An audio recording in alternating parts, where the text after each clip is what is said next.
मेरा नाम आशी है और ये घटना मेरे साथ तब हुई थी जब मैं 8 साल की थी। मैं अपनी मॉम के साथ एक शॉपिंग मॉल में शॉपिंग करने के लिए गई थी क्योंकि मुझे शॉपिंग करना बहुत ही ज़्यादा पसंद था। हम बहुत सारी दुकानें देख चुके थे ऑलरेडी, लेकिन फिर अचानक से मॉम को एक कोट की दुकान दिखी जिस पर मॉम रुक गई और शॉपिंग करने लगी। मैं मॉम से थोड़ा दूर चली गई क्योंकि मुझे अकेले शॉपिंग करना बहुत पसंद था।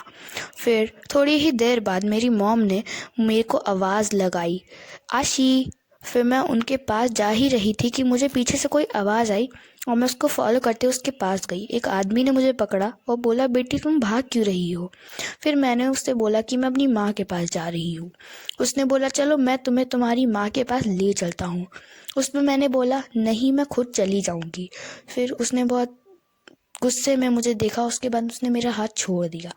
मुझे ये चीज़ बड़ी अजीब लगी कि हम जिस भी शॉप पे जाते थे हमारे साथ वो वहीं जाता था, उसके हाथ में कोई बैग नहीं था। फिर भी थोड़ी ही देर बाद मुझे बहुत ज़ोरों से टॉयलेट लगी और उसके बाद मैं वॉशरूम में चली गई। और वॉशरूम के जाने के थोड़ी ही देर बाद मुझको ऐसा लगा कि किसी ने एंट्री की है वॉशरूम में। फिर मेरे को अपने गेट के बाहर एक आदमी के शूज़ दिखे। मैं अभी श्योर थी कि वो ही आदमी है वो।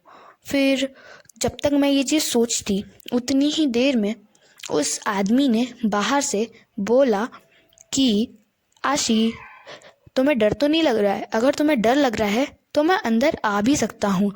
अब तो मैं 100% श्योर थी कि वो वही आदमी है। और जब तक मैं कुछ सोचती उतनी ही देर में उसने साइड वाले डोर की गैप से मुझे घूरने लगा और गेट को धक्का देने लगा जैसे मैं खोल दूँ।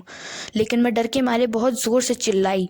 उतनी ही देर में कुछ और महिला वहाँ से निकल के आई और उसने उसे वहाँ से भगा दिया और उन्होंने मुझे मेरी माँ के पास भी पहुँचा दिया। फिर उन्होंने पुलिस को कंप्लेन करी और पुलिस ने उसे सीसीटीवी की वजह से पकड़ लिया और उन्होंने बताया कि वो मुझे किडनैप करना चाहता था। और इस किस्से के बाद मैं कभी भी अपने मॉम का हाथ नहीं छोड़ती हूँ, हमेशा उनसे चिपक के ही हर जगह जाती हूँ।